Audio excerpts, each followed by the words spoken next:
할렐루야. 한 주간 평안하셨죠? 5월 1일 수요일 저녁 예배에 모이신 분들을 예수 그리스도의 이름으로 환영합니다. 우리 다 같이 사도신경으로 신앙 고백합니다. 나는 전능하신 아버지 하나님 천지의 창조주를 믿습니다. 나는 그의 유일하신 아들 우리 주 예수 그리스도를 믿습니다.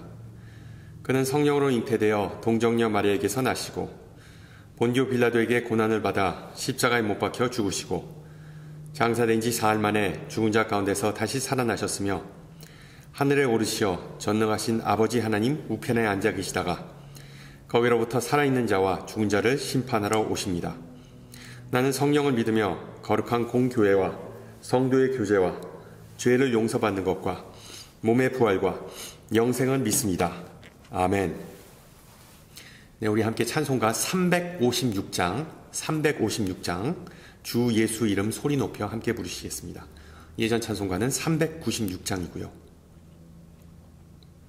356장 함께 찬양합니다.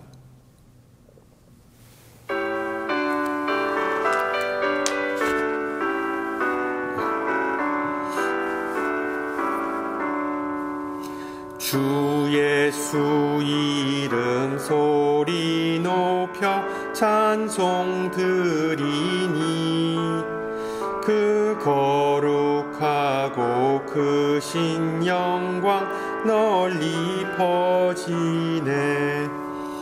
나의 영혼 싸울 때 나의 영혼 싸울 때 주 나의 대장 되시사 나를 인도하소서. 큰 죄에 빠져 종된 백성 놓아주시고 그 영광 나라 백성 되게 하여 주소서. 나의 영혼 싸울 때 나의 영혼 싸울 때 주 나의 대장 되시사 나를 인도하소서. 내 영의 원수 이길 힘을 누가 주시랴. 그 악한 마귀 정복하니 구주 예수라.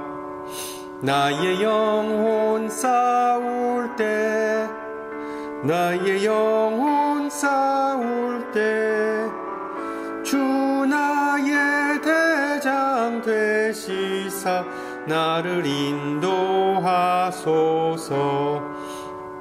내 사망 고통 면케 하사 새 사람 되고 새 힘을 주사 승리 생활하게 하소서. 나의 영혼 싸울 때 나의 영혼 싸울 때 주 나의 대장 되시사 나를 인도하소서. 아멘.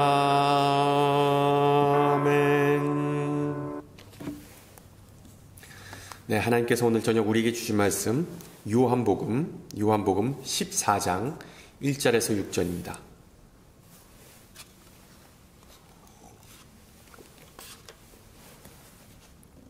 요한복음 14장 1절에서 6절 말씀을 받들어 봉독합니다. 너희는 마음에 근심하지 말라. 하나님을 믿으니 또 나를 믿으라. 내 아버지 집에 거할 곳이 많도다.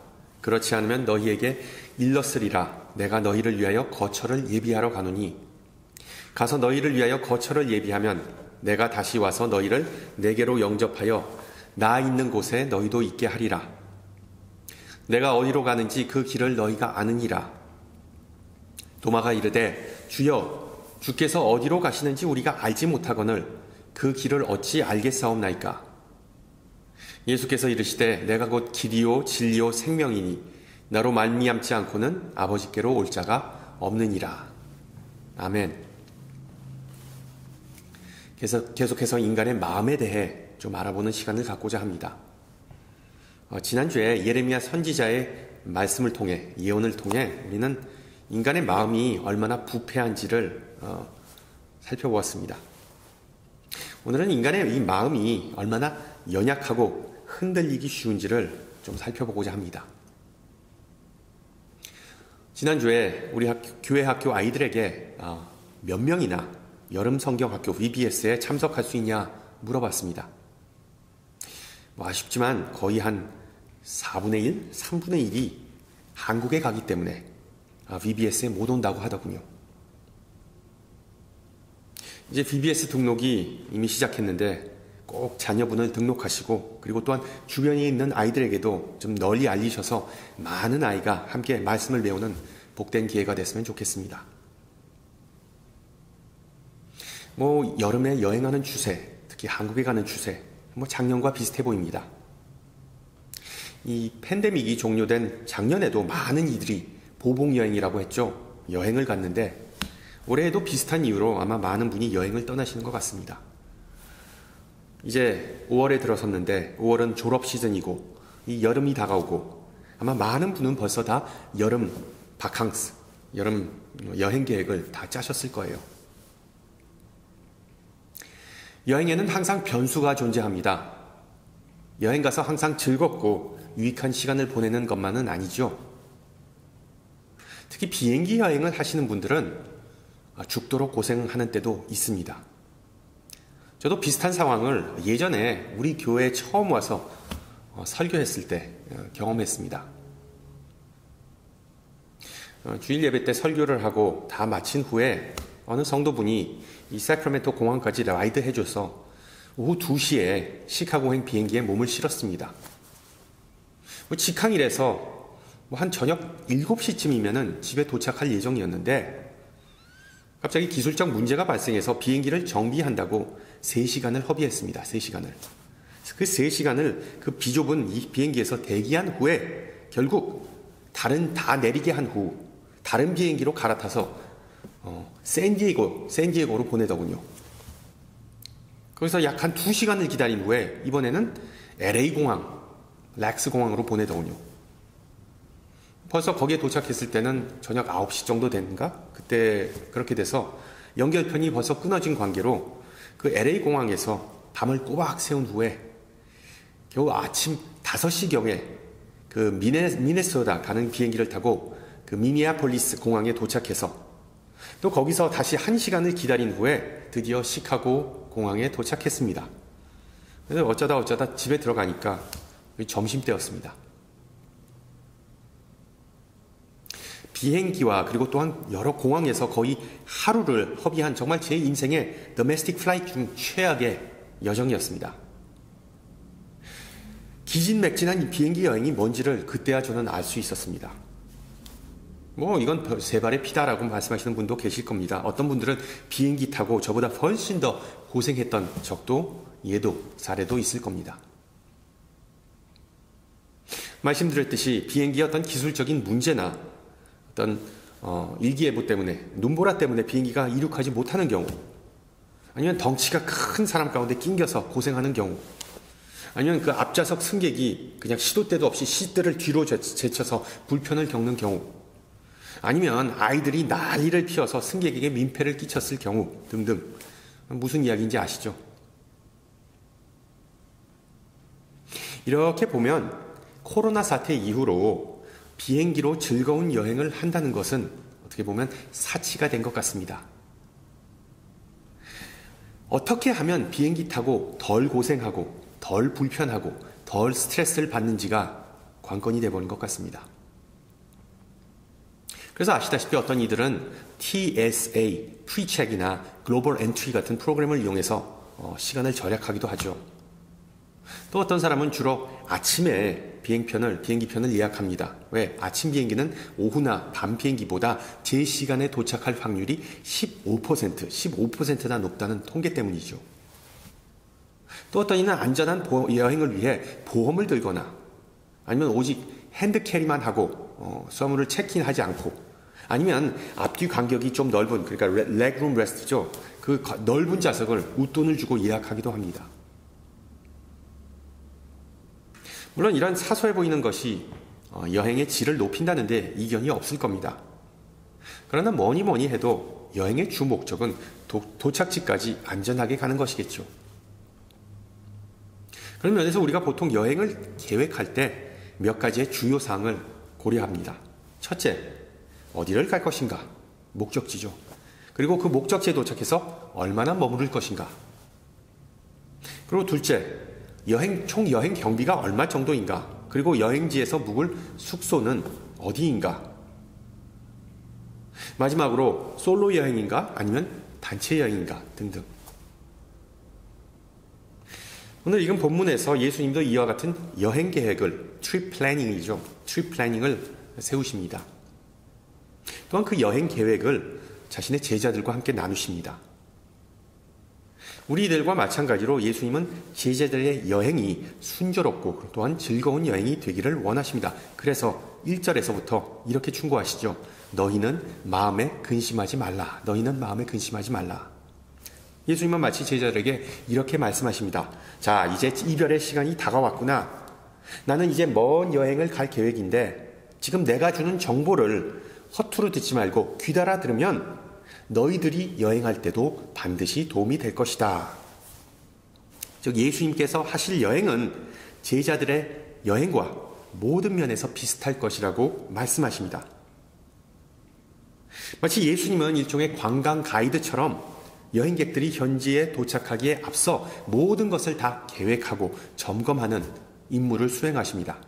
그런 가이드가 있기 때문에 여행을 앞둔 제자들은 걱정할 이유가 없다고 말씀하는 것이죠. 여러분, 오늘 본문의 배경을 좀 살펴보시기 바랍니다. 예수님께서 제자들에게 이 여행 계획을 말씀하시는 장면이 최후의 만찬 도중이라는 사실을 주목하시기 바랍니다. 금강산도 식후경이라는 말처럼 예수님은 여행을 앞둔 제자들의 두려운 마음을 달래기 위해서 음식이 필요하다는 사실을 아셨습니다. 그런데 뜻밖에도 요한복음에서 그 식사는 도무지 끝날 기미를 보이지 않았습니다. 이 무슨 얘기일까요? 여러분, 그 최후의 만찬에 관해서 공관 복음서들은 몇 구절 아니면 한 반장 아니면 한 장 내의 분량을 할애합니다. 그렇게 긴 내용이 아니에요. 그러나 요한복음에서의 최후의 만찬은 13장에서 시작해서 17장까지 무려 5장을 걸쳐 이어집니다. 그 내용이. 그리고 요한복음에서의 최후의 만찬은 그 음식이 아니라 뭘 먹었느냐의 음식이 아니라 그 대화, 그 식탁에서 나눈 대화에 초점을 맞춥니다. 실제로 예수님과 제자들의 식탁에서 나눈 그 대화는 마치 어떤 드라마의 한 장면을 연상시킵니다. 우리 사이는 이제 끝났다. 아니다. 나를 두고 떠나지 말라. 마치 이별을 앞둔 연인들의 실랑이를 연상시킵니다. 정말 예수님과 제자들의 대화는 무거운 분위기 속에서 이어집니다. 공생의 3년 동안 가르치셨던 그 모든 내용을 단 몇 시간 내로 요약해서 전달하시기 때문이죠. 이에 대해 제자들은 혼란과 짜증 그리고 당혹감을 나타냅니다. 그리고 이런 과정이 계속해서 반복됩니다. 그러나 요한복음 14장 마지막 부분에서 예수님은 갑자기 이제 일어나자, 여기를 떠나자라고 말씀하십니다. 그런데 그런 말을 하시지만 실제로 예수님과 제자는 아무 데도 가지 않고 또 18장까지 계속해서 대화를 나누시죠. 주님, 가지 마세요. 이제 정말 가야 해. 아니, 그러면 우리는 이제 외톨이 신세가 아닙니까? 아니야, 너희에게는 서로가 있잖아. 또한 내 영, 즉 성령이 너희와 함께 할 거란다. 하지만 우리는 아무것도 할 줄 모르는데요. 주님이 필요합니다. 아니야, 너희들은 이미 뭘 할 건지 다 알고 있단다. 주로 이런 내용이 13장에서 17장까지 쭉 이어집니다. 그리고 17장에서 예수님은 마무리 기도로서 이 긴 대화를 마치십니다. 그 기도의 내용은 대충 이런 내용이죠.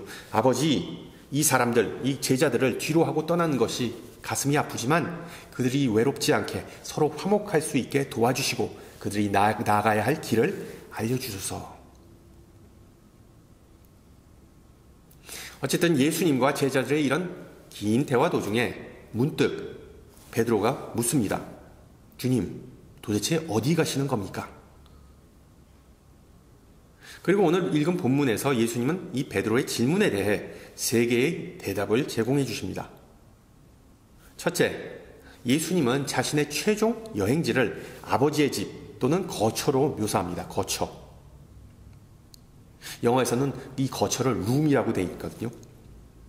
즉 예수님께서 지금 가시고자 하는 곳, 그리고 나중에 제자들이 가야 할 그 목적지는 사람이 사는 곳이라는 뜻입니다. 사람이 사는 곳. 예수님은 즉 지금 죽으러 가는 것이 아니라 살러 간다는 의미이기도 합니다. 그것이 바로 예수님의 두 번째 답변입니다. 그리고 마지막으로 예수님은 자신의 그 최종 목적지를 상당히 두리뭉실한 표현으로 묘사하십니다. 그곳, 영어로는 the place 라는 용어를 반복하셔 사용하십니다. 여러분, 예수님의 이런 답변을 듣고 제자들 속은 시원했을까요? 어떻게 생각하세요? 아니죠. 아닙니다.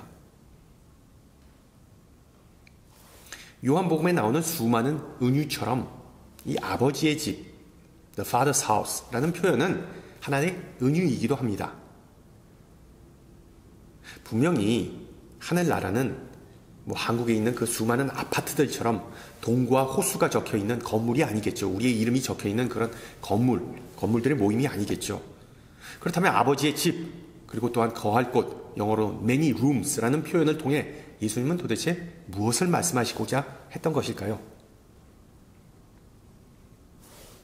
예수님의 요점은 내가 지금 가고자 하는 곳은 사람이 살고 거하는 곳, 또한 아버지의 집이라는 표현은 바로 예수님께서 집에, 고향에 다시 간다는 의미입니다. 그래서 제자들은 아무런 염려나 걱정을 할 필요가 없다는 것입니다. 왜? 집에 간다는 것은 항상 기분 좋은 일이기 때문이죠. 예수님뿐만 아니라 제자들, 그리고 언젠가는 우리도 집에 간다는 사실은 우리 모두에게 기분 좋은 일 아닙니까? 마찬가지로 베드로의 주여 어디로 가십니까? 라는 질문은 예수님뿐만 아니라 우리 모두 다 아버지의 품으로 되돌아간다는 의미를 수반합니다. 6절을 보세요. 나로 말미암지 않고는 아버지께로 올 자가 없느니라. 특히 7절에서 14절까지 그 이어지는 그 내용을 보시면은 아버지에 관한 내용이 주를 이룹니다. 쉽게 말하면 우리의 미래의 여행지에 관한 가장 중요한 정보는 바로 우리가 하나님에게로 돌아간다는 것입니다. 영원하신 하나님의 임재 안에서 우리가 머무르게 될 것이라는 그 약속을 예수님은 지금 우리에게 주시는 것이죠. 이와 같은 이유로 우리는 두려워할 이유가 없다는 것입니다. 우리가 하나님을 믿고 예수님을 믿기 때문에. 여러분 알다시피 요한복음 14장은 주로 장례 예배에서 인용되는 구절입니다.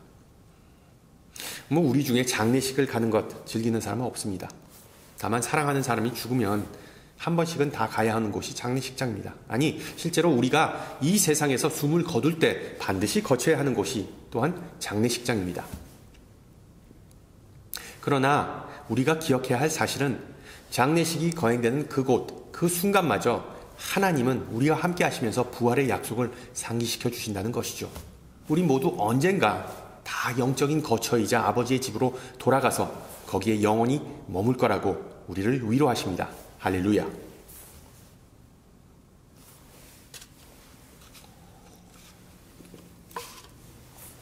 둘째로 예수님께서 준비하신 그 여행 계획에 대해 의심하거나 근심할 필요가 없는 이유는 예수님은 모든 것을 일일이 꼼꼼히 체크하시고 돌발 상황마저 염두에 두는 정말 신뢰가 넘치고 유능한 여행사 직원과 같은 분이시기 때문입니다. 여행사 직원.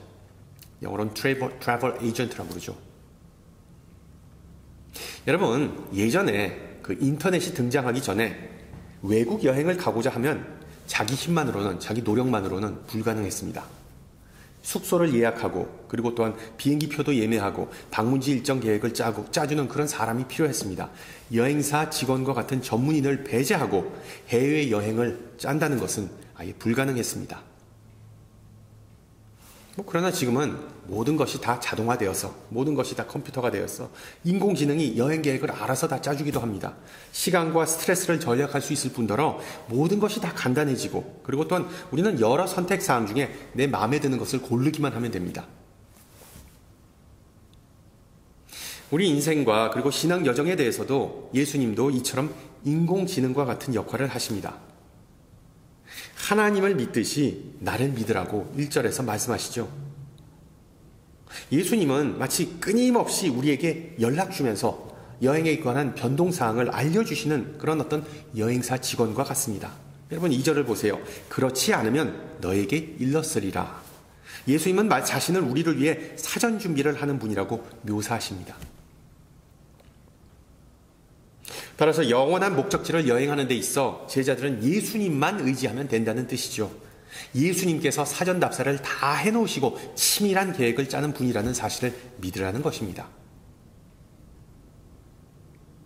제자들과 마찬가지로 우리도 인생의 최종 목적지로 향하는 여정에 관해 궁금하거나 두려운 부분이 있을 수 있습니다.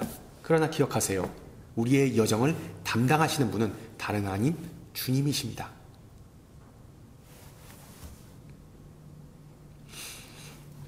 인생 여정에 대해 걱정하지 말아야 할 세 번째 이유는 바로 숙소의 문제가 다 해결됐기 때문입니다. 숙소의 문제.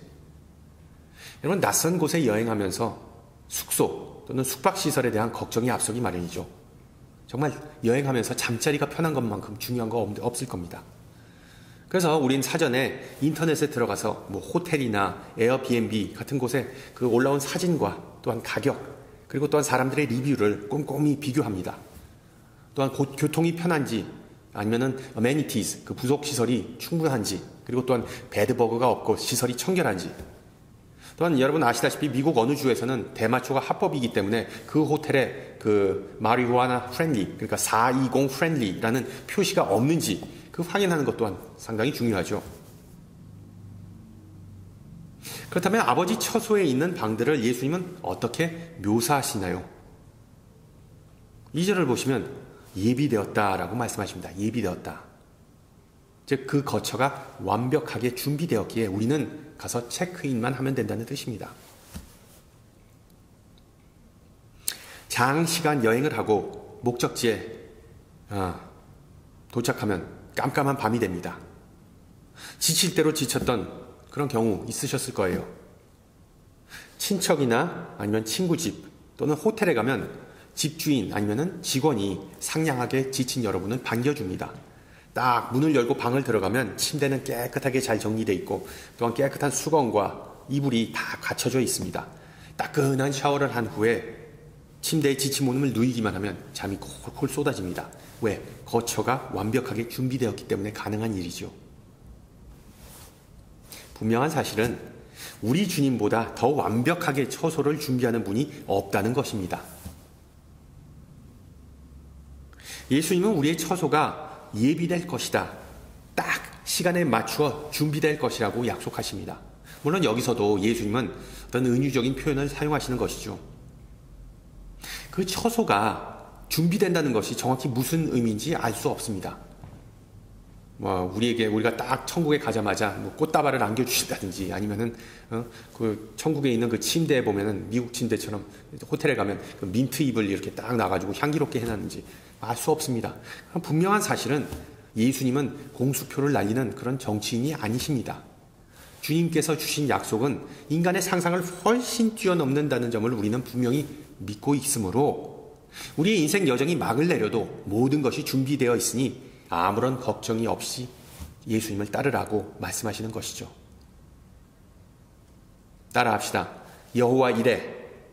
아멘. 우리의 인생 여정과 신앙 여정에서 근심 걱정을 하지 않을 마지막 이유는 좀 이상한 말이지만 우리가 가는 길을 벌써 알고 있기 때문입니다. 우리가 가는 길을 벌써 알고 있다. 우리의 최종 목적지에 도달하는 방법을 우리는 모두 다 알고 있습니다. 여러분 4절을 보세요. 예수님은 제자들에게 말씀하시죠. 내가 어디로 가는지 그 길을 너희가 아느니라.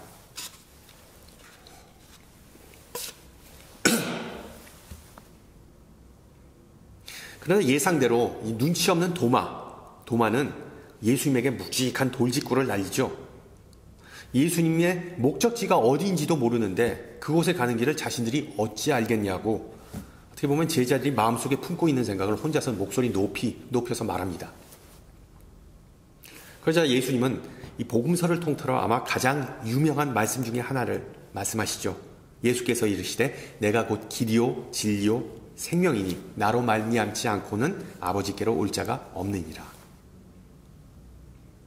우리가 너무 잘 아는 구절인데 이게 무슨 의미일까요?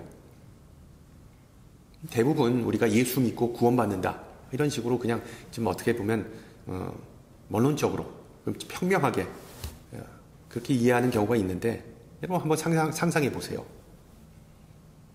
여러분이 만약 어느 나라에 처음으로 여행 가서 오직 현지인들만 알고 있는 정말 보석 같은 알짜배기와 같은 명소를 방문했습니다. 정말 소수만 아는. 그래서 거기가 누가 만약 여기는 어떻게 알고 찾아오셨나요? 라고 물으면 여러분 어떻게 대답하시겠습니까? 나도 모르겠다. 다만 현지인 가이드가 가는 대로 따라갔더니 여기가 나오더라. 그 사람이 길을 알고 있더라 라고 말하는 것과 같은 이치입니다. 예수님은 길 그 자체이신 분입니다. 예수님은 우리에게 필요한 방향을 제시해 주십니다. 우리는 모두 알게 모르게 다 신앙 여정을 하는 사람들이지만 크고 작은 어려움을 다 겪으면서 앞으로 나아가고 있습니다. 때로는 기쁨과 감사하는 마음 없이 그냥 하루하루를 무의미하게 살아가기도 합니다. 때로는 하나님이나 이웃을 사랑하고 배려하지 못하는 그런 메마른 삶을 살 때도 있습니다. 때로는 하나님의 법도를 벗어나서 그냥 유혹에 빠지기에 십상입니다. 그렇게 살다 보면 삶의 방향성과 목적지가 정말 희미해지는 경우가 많습니다. 그래도 괜찮다라고 주님은 말씀하십니다. 그래도 it's okay. 왜냐하면 예수님은 우리의 길라잡이, 롤 모델이자 어떻게 보면 GPS와 같은 분이십니다. 삶의 방향을 잃고 방황할까봐 걱정하지 말라고 우리에게 말씀하십니다.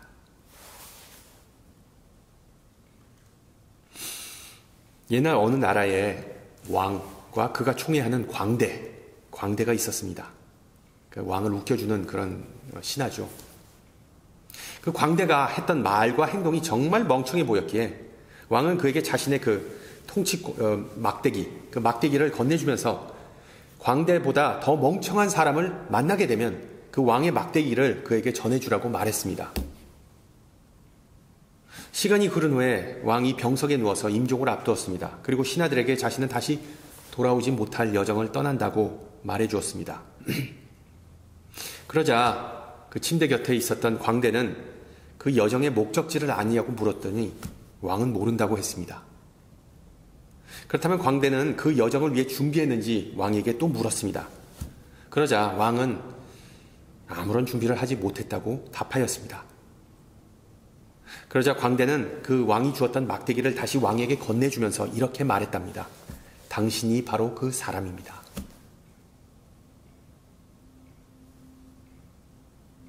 여러분은 여행을 떠나기에 앞서 반드시 챙기거나 준비하는 물건이 있으신지요? 항상 예수님을 챙기는 것을 잊지 마세요. 즐거운 여행에 있어 어떤 사람이 함께하느냐가 가장 중요합니다. 예수님과의 친밀함이야말로 우리의 여정을 기분 좋게 해주는 비결입니다. 항상 예수님과 대화하고자 노력하면서 그가 무슨 말씀을 나에게 해주시는지, 또한 여러분을 통해서 어떤 일을 이루고자 하시는지에 촉을 세우고 민감해하세요. 그리고 또한 순종하시기 바랍니다. 그리하면 믿음으로 말미암아 그리스도께서 너희 마음에 계시게 하시옵고 너희가 사랑 가운데서 뿌리가 박히고 터가 굳어진다라고 에베소서는 기록합니다.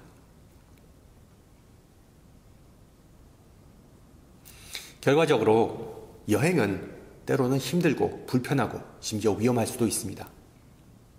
그런데도 사람은 분명 여행을 통해 건강해집니다. 인격이 형성되고 신앙도 자라게 됩니다. 우리가 새로운 곳을 가든 어떤 새로운 시도를 하든 새로운 사람을 만나든 예수님은 우리의 신실하고 유능한 인도자이기 때문에 우리는 걱정할 것이 아무것도 없습니다.